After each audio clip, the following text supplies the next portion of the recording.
Ah, ya. Muy buenos días, estimados estudiantes. Bienvenidos una vez más a la clase de Historia segundo año.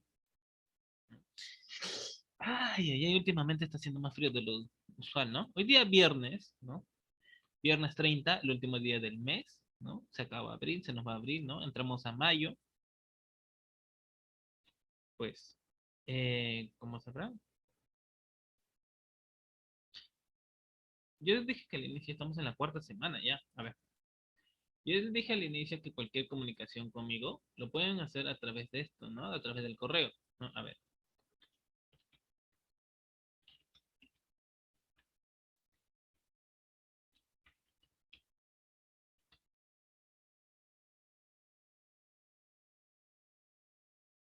Ya, ese es el correo en el cual pueden comunicarse conmigo.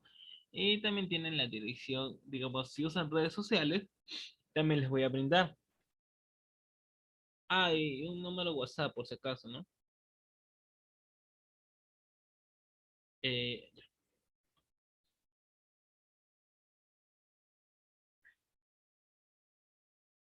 no sé por qué se me da pensó.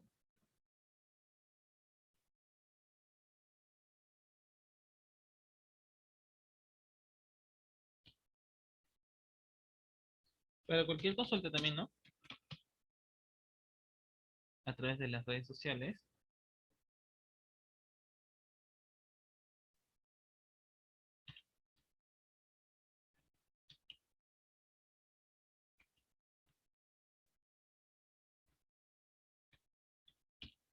¿no? A través de Facebook o Instagram, cualquiera de los dos.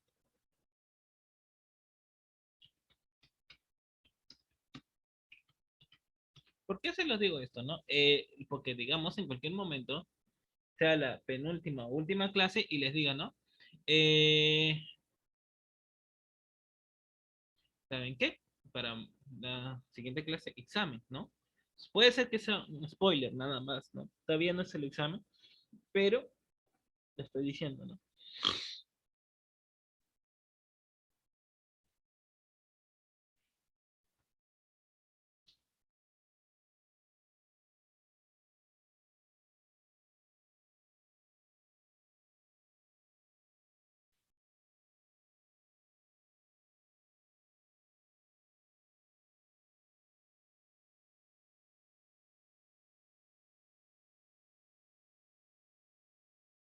Y el número, digamos, el teléfono, el número telefónico, en sí, más que todo contesto por WhatsApp, es el 931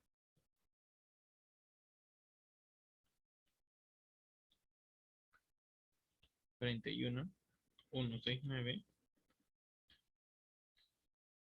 426. Ese es solo para WhatsApp, nada más, ¿no? Pero eso sí, no, digamos, se lo estará respondiendo lo más pronto posible.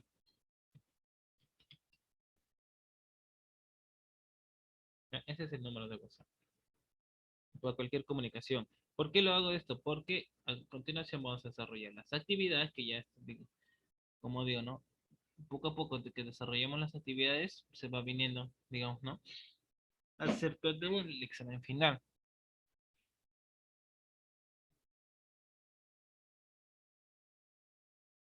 A ver, vamos a empezar viendo cuáles son las actividades del día de hoy.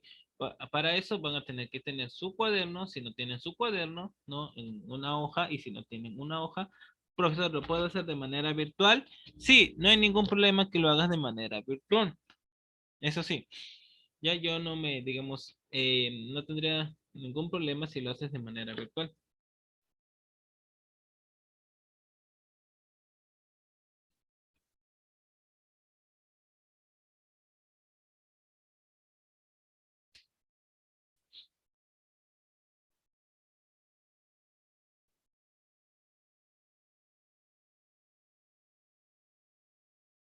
Ya, a ver.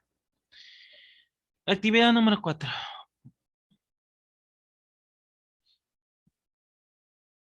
Vamos con la primera pregunta, donde dice, es acerca del virreinato, donde se acuerda que estaba diciendo esta semana sobre la organización.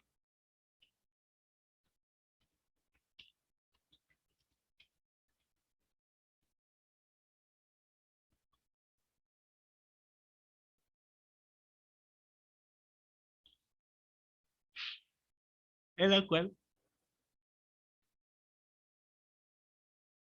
dice la pregunta, ¿por qué era necesario crear una república de indios? A ver, ¿por qué creen que haya sido necesario crear una república de indios?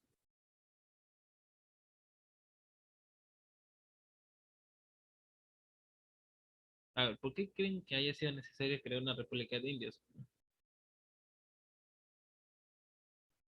¿No? Recuerden que después que lo vinieron los españoles, se había mezclado todo, ¿no? Habían español, habían indios, y bueno, los negros que eran, pues no, no por hablar mal, pero eran los esclavos, pues no traídos de África. A ver, la República de Indios en la sociedad colonial, dentro de las reformas que Francisco de Toledo aplicó en la década de 1570, se encontraba la división de la sociedad en dos repúblicas conformadas por dos grupos poblacionales más importantes. Por una parte estaban los indios y por la otra los españoles. La República de Indios la conformaban todos los indígenas nobles, es decir, todos los descendientes de la élite cusqueña, incaica y de las panacas reales. Fueron también nobles reconocidos aquellos indígenas descendientes de las grandes tribus macroétnicas, costeñas y andinas. Instaurado el virreinato, la condición de estos nuevos nobles no fue aceptada, pues los conquistadores creían que estos indígenas podrían encabezar alzamientos y revoluciones tal como sucedió durante la crisis de Vilcabamba entre 1542 y 1570. Sin embargo, durante el siglo XVII, los curacas nobles fueron reconocidos y aceptados. Inclusive muchos de ellos tuvieron comercio directo con la población española, pues tuvieron acceso a tierras y chacras.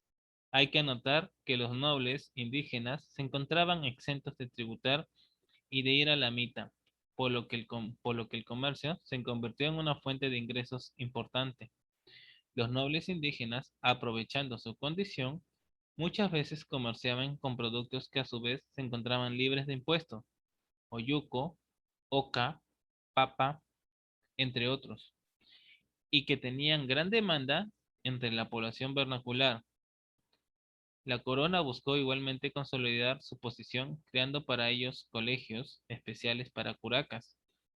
En ellos, además de ser correctamente evangelizados, aprendían gramática y ciencias. El sector más numeroso de la República de Indios fue el que conformaban los indígenas del común. Fueron ellos los que cargaron con el pesado aparato tributario virreinal. Durante la conquista, los indios fueron repartidos o encomendados a un español, el encomendero, que usufructuraba su energía en trabajos de mita minera o agrícola. Los encomenderos debían velar por la fe del indígena, así como por su vestimenta y alimentación.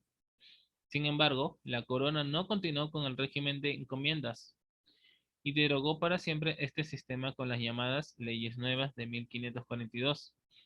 No fue sino hasta la década de 1570 que se reglamentó el sistema de tributación. El virrey Francisco Toledo, tras las visitas que realizó por todo el virreinato, implantó las reducciones de indios. Los indígenas eran reunidos en un pueblo donde vivirían apartados de los españoles. Esta medida tuvo dos finalidades.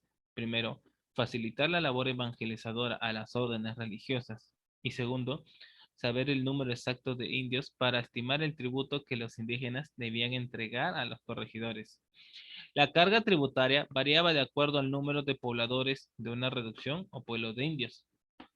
Y es que esta reglamentación no tuvo en cuenta la variabilidad en el número de la población andina. Los indígenas se movían entre los diferentes pisos ecológicos para intercambiar productos agrícolas, ni tampoco los estragos que causaron las enfermedades europeas que llegaron al virreinato del Perú en los primeros años de conquista. Al llegar a la edad adulta, los indígenas debían o bien pagar un tributo en especias o en dinero, o aceptar mercaderías que los regidores le entregaban, especies de crédito forzoso. O por último, pagar su tributo a través de la mita minera. Ante esta crítica situación, Muchos indígenas preferían huir de las reducciones y llegar en el mejor de los casos a una hacienda donde siempre faltaba la mano de obra. Otra forma de tributo fue la mita minera. Esta fuerza de trabajo distaba mucho de la mita prehispánica, pues los indígenas no recibían nada a cambio. Ya no era dentro de los cánones de reciprocidad, sino para cubrir con energía humana los pagos del tributo asignado. Por último, pertenecían hasta cierto grado a la República de Indios, los llamados mestizos.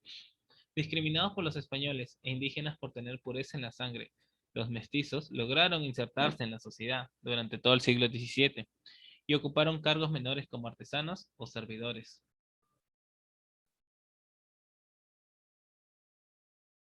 Y ahora, la pregunta es, ¿por qué era necesario crear una República de Indias? Los acabo de decir. Ustedes todo lo que acabo de decir tendrían que resumirlo, ¿no? ¿Por qué creen que haya sido necesario crear una República de Indios?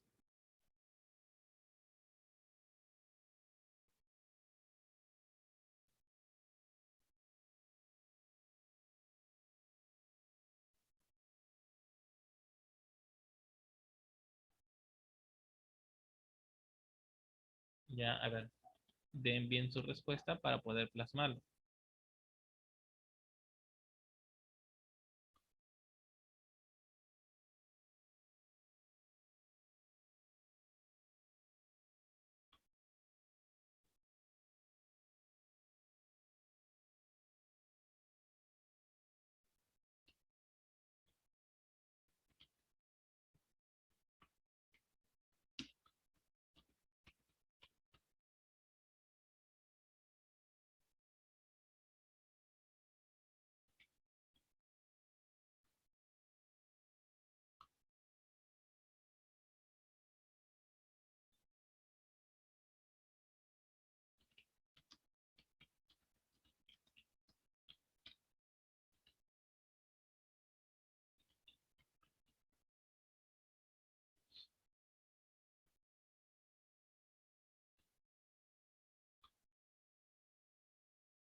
¿Ya? ¿Pusieron su respuesta? No, les acabo de decir. Ya, a ver.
Ya, a ver. Ahora siguiente, con la siguiente pregunta dice, organización social, ¿quiénes conformaban? La nobleza peninsular, la nobleza criolla y los mestizos. A ver, ¿quiénes lo conformaban?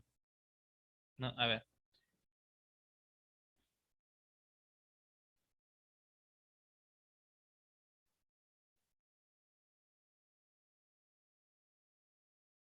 ¿quiénes conformaban la nobleza peninsular? ¿No? O mejor conocida como la República de Españoles, tal como su nombre lo indica, estuvo conformada por los peninsulares que llegaron al Perú durante el proceso de la conquista y por sus descendientes directos nacidos en tierras americanas, los criollos, o también llamados españoles americanos. Fueron muchos los españoles que llegaron a las Indias con la ilusión de obtener fama y fortuna. Se calcula que fueron alrededor de 220.000 solo en el siglo XIV. No, el siglo XVI. Los españoles que cruzaron el Atlántico y formaron parte de los virreinatos del Perú y Nueva España México. Cabe resaltar que durante el siglo XVI los españoles llegados a América provenían principalmente de Andalucía, Castilla y Extremadura. Las costumbres y tradiciones de estos lugares calaron fuertemente en la sociedad colonial, configurando el carácter y gusto del hombre peruano. Fue la Casa de Contratación de Sevilla la encargada de dar los permisos para el viaje a América. Estuvieron impedidos de viajar judíos, moros o protestantes. De igual manera, no podían venir al nuevo continente hombres o mujeres de otros países europeos, sin un permiso especial de la Casa de Contratación, aunque muchos se las ingeniaron para llegar a América sin problemas. La República de Españoles estuvo conformada por los hidalgos y nobles llegados al Perú durante el proceso de conquista por su participación y valor en las luchas con los naturales. Obtuvieron cargos administrativos, encomiendas y títulos de nobleza. Cabe notar que muchos de los hombres ricos en el virreinato peruano tenían la ilusión de regresar a España y ser reconocidos en su patria como nobles. Los que no poseían título nobiliario, algunos buscaron establecer matrimonios estratégicos con las hijas de algún rico encomendero o noble adinerado. Otra forma de obtener poder y prestigio fue la compra de cargos públicos.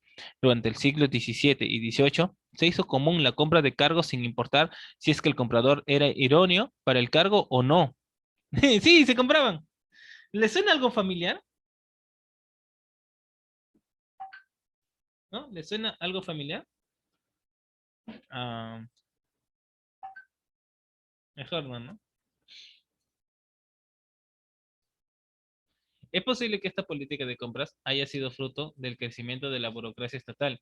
En su intento por frenar el poder de los criollos, la corona creó mecanismos de control cada vez más fuertes. A medida que pasaron los años, la administración virreinal creció enormemente, pues buscó cubrir todos los aspectos del reino. Así fueron creados para cada vez más cargos alrededor de la figura del virrey. Cuando éste venía de España, llegaba con un séquito de consejeros y válidos que rápidamente se instalaban en los mejores cargos administrativos. Sin embargo, con el correr de los años, los criollos también lograron ocupar altos cargos administrativos.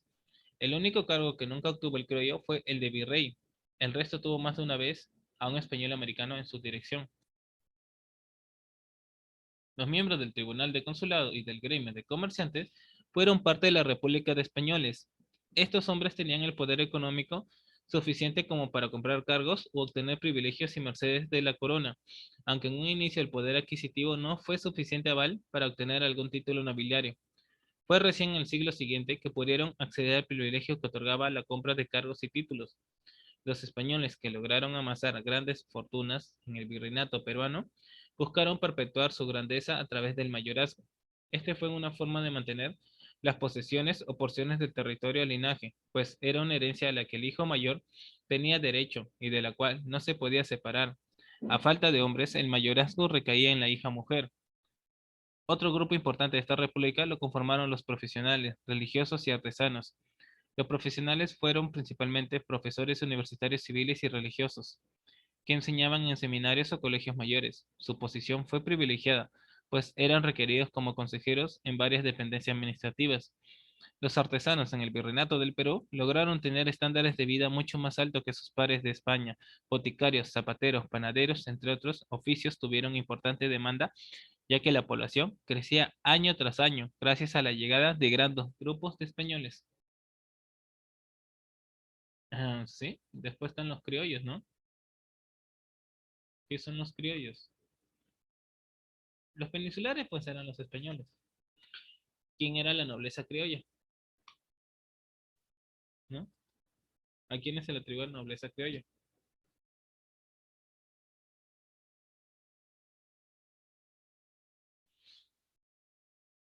¿Qué eran los criollos?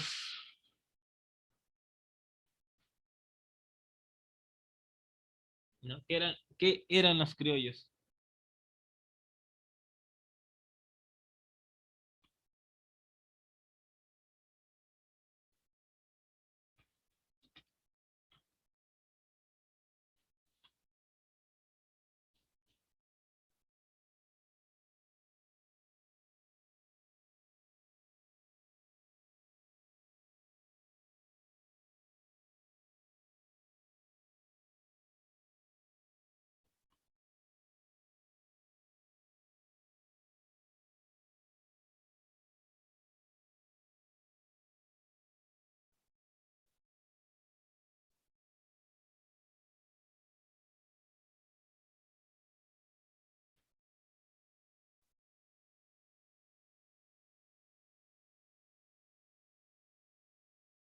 A ver, los criollos eran, pues, ¿no?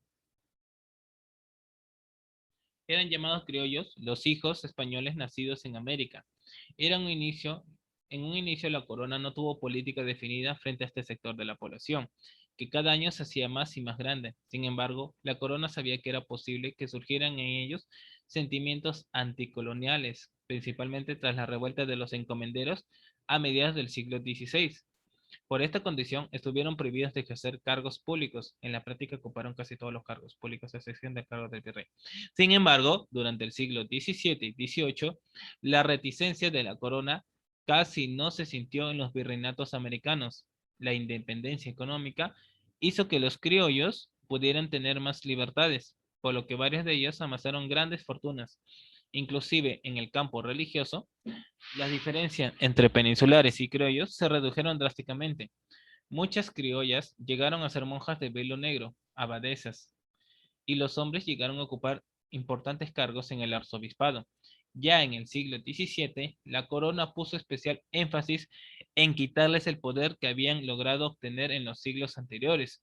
Los análisis históricos y ven en esta prohibición borbónica uno de los principales factores del surgimiento del sentimiento anticolonial en este grupo, aunque no haya habido una revuelta o rebelión criolla de dimensiones considerables en todo el siglo XVIII. ¿Por qué? Digamos, ¿no? Iba a surgir, digamos, como todo estaba mezclado, ¿no? Había indios, indígenas, ¿no? Ellos iban a surgir con un sentimiento anticolonial,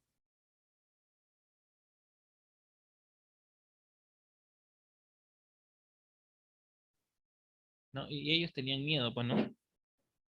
Tenían miedo que en cualquier momento se rebelen, pero eso sí llegó a sucederse, pues, ¿no? Empezaron a, empezaron, pues, ¿no? A ver el mundo de otra forma. Algo que estaban evitando ellos, pero tenía que suceder tarde o temprano.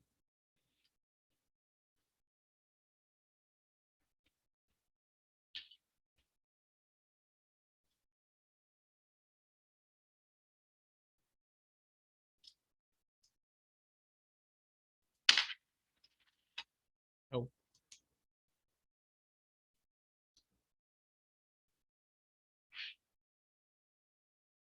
¿Y qué eran, pues, no? Los mestizos, ¿no? ¿Qué eran los mestizos? Así.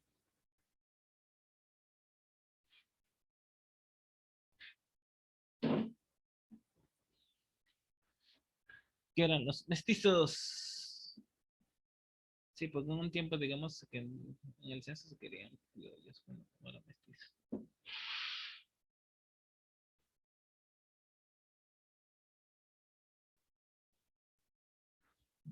¿Qué eran los mestizos?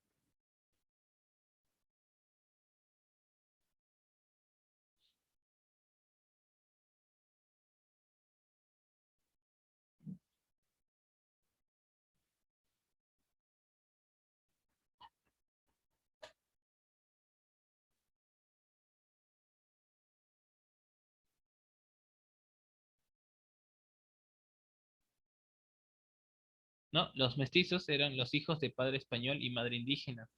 Si bien no eran parte de la República de Indios, no estuvieron exentos del tributo, pero lograban trabajar en oficios menores y como ayudantes de artesanos. Fueron rechazados tanto por los criollos así como por los indígenas, pues ambos grupos le reclamaban su lado infecto, que no los hacía parte de ellos. ¿No? Ya saben, quiénes conformaban la nobleza peninsular, la nobleza criolla y los mestizos. ¿No? Anoten, por favor.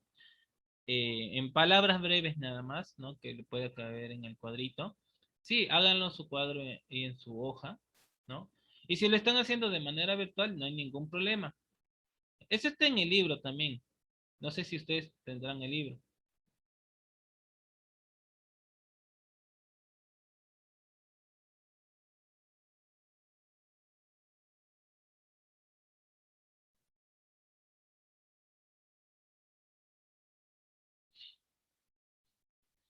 ¿Ya?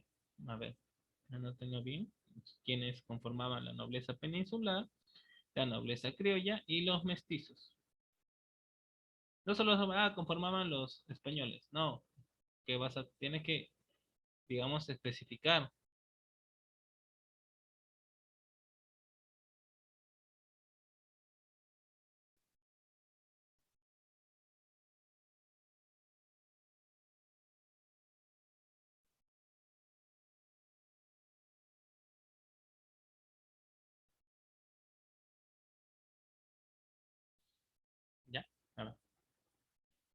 Ya hemos contestado la primera y la segunda pregunta. Vamos a pasar al otro listado de preguntas. Sí, que va a haber una ayuda, ¿no? Por parte mía. Ya ustedes pongan en palabras que les sea fácil comprender. Ya, a ver. Explique la situación del negro en el virreinato. A ver, ¿qué pasaba? ¿Qué pasaban con los negros en el virreinato?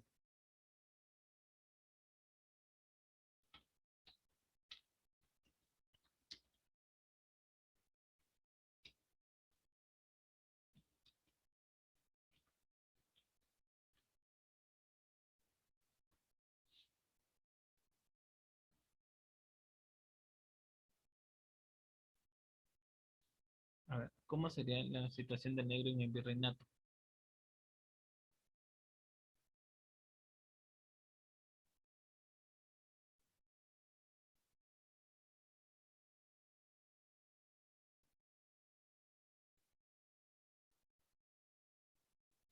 Ya, a ver.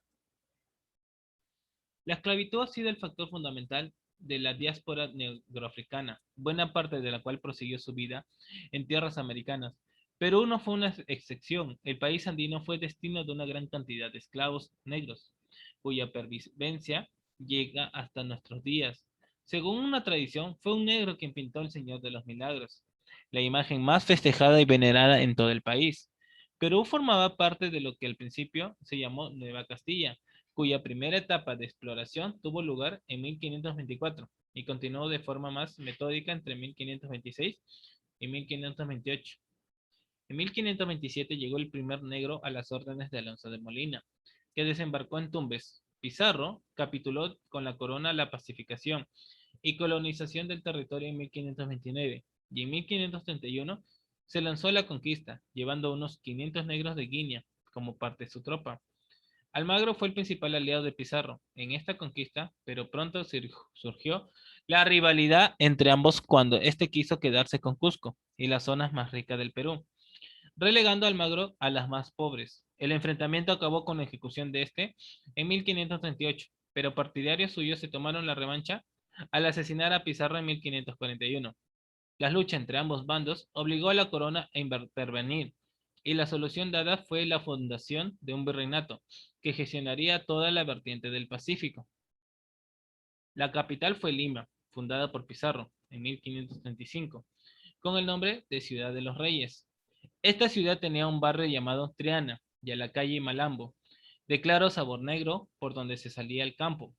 Francisco de Toledo reorganizó el virreinato, y acabó con la resistencia indígena ejecutando al último inca.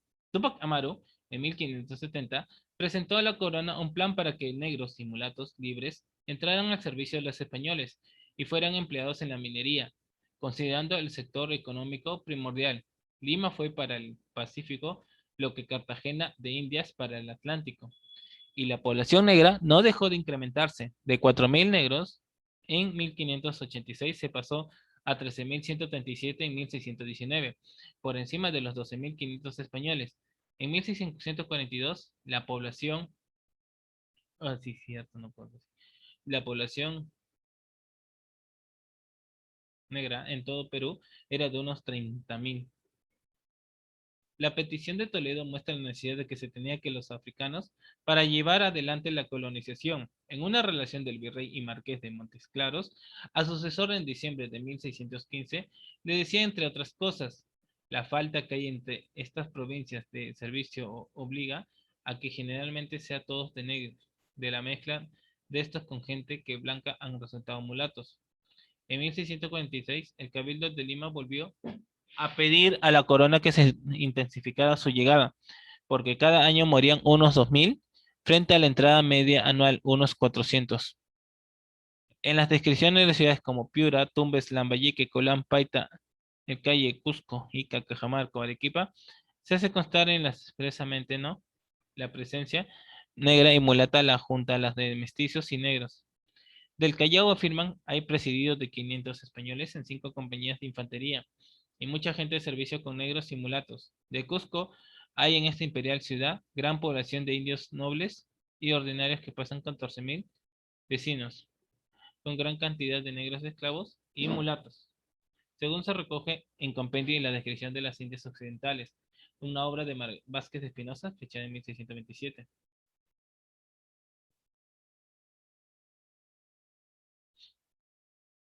¿Ya? Ahora sí, pueden poner, ¿no? ¿Cómo era la situación del negro en el virreinato?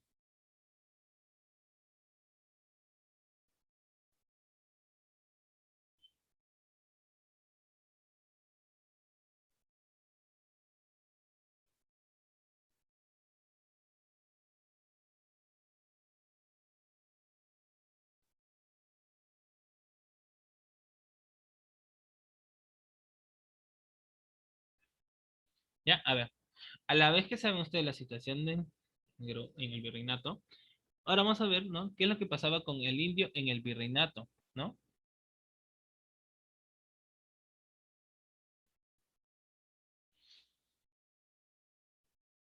¿No? ¿Qué pasaba con el indio en el virreinato?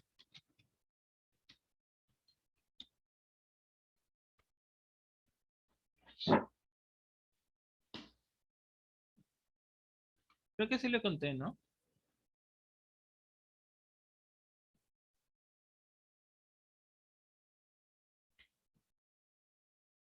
No, pero cómo eran la...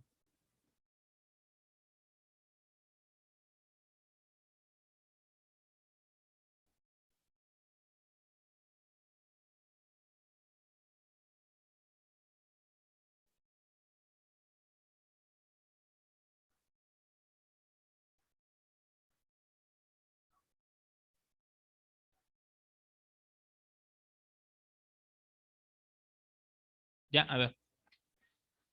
La mayor parte de indios de la Nueva España vivían en pueblos o incluso en asentamientos menores, los llamados sujetillos o estancias.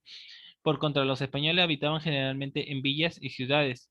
De aquí viene pues nuestra idea de que campesino, ¿no? E indígena eran conceptos casi algunos.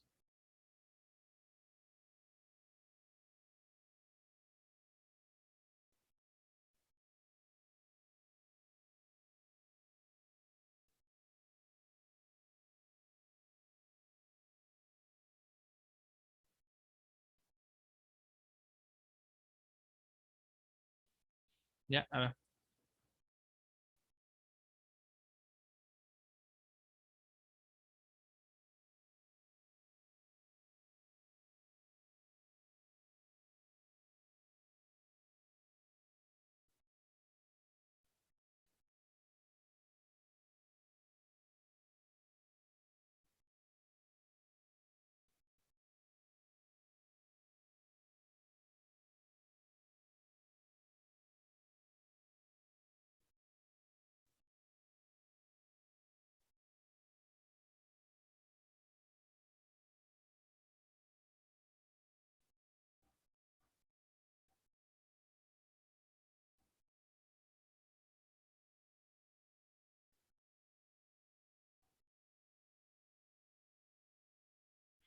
¿No? A ver.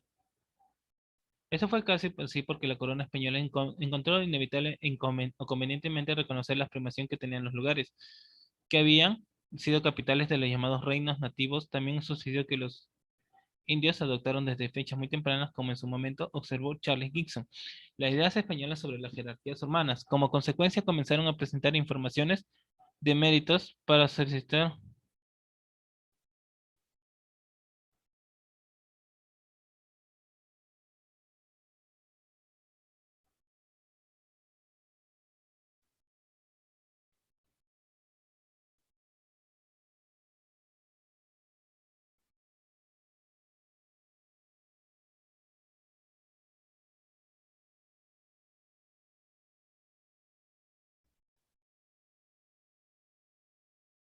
¿No? A ver, ¿cómo creen que haya sido la situación del indio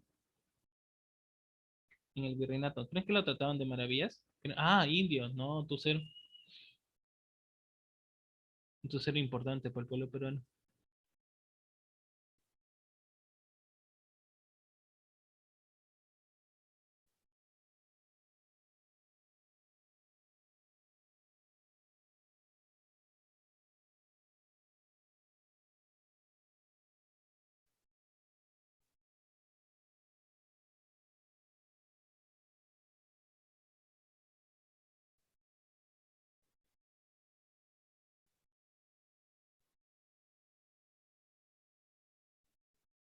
¿Ya?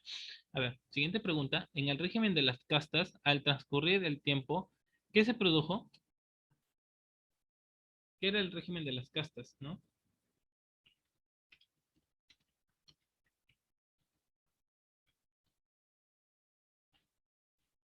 No, ¿qué es el régimen de las castas?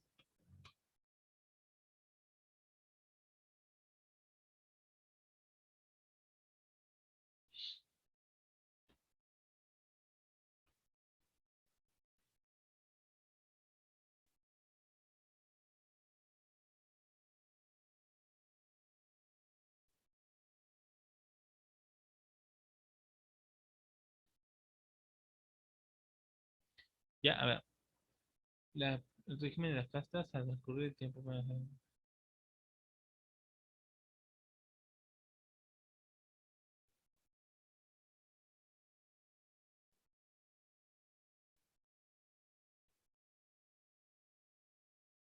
Ya, a ver, ¿qué se produjo con el régimen de las castas?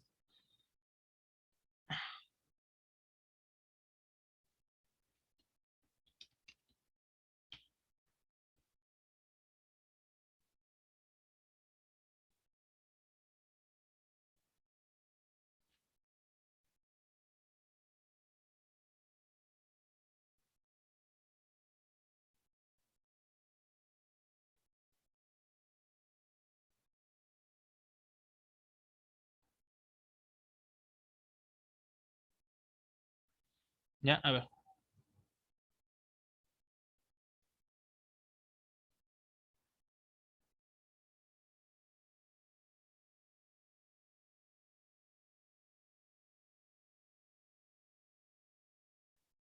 ¿no? Porque casta fue el producto de mezclas de distintas razas, de raíces técnicas que forjaron la identidad mestiza en Nueva España. Fueron los indígenas, los españoles, los africanos y escasas veces, ¿no? Los asiáticos. O sea, digamos, era como el cruce nada más.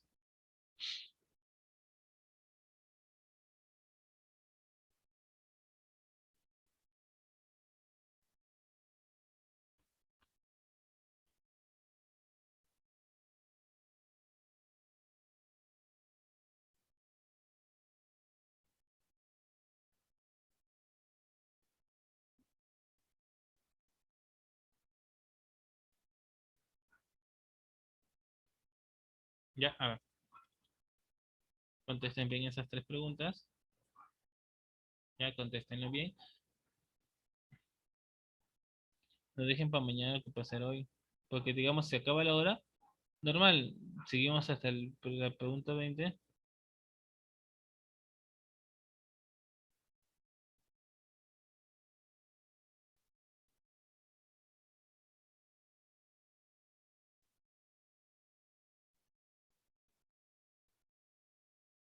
Ya, a ver. Siguiente pregunta. Explica la casa de contratación de Sevilla. Ah, te punto de cabeza. Ya saben, vuelven a entrar con el mismo link que se les brindó. ¿No? Vuelven a entrar. Entren con el mismo link que se les brindó.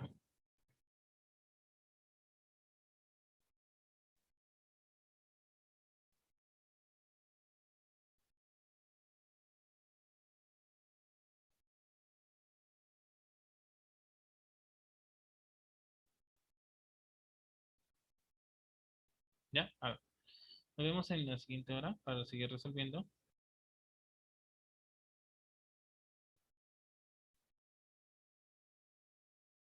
Vuelvan a entrar, por favor.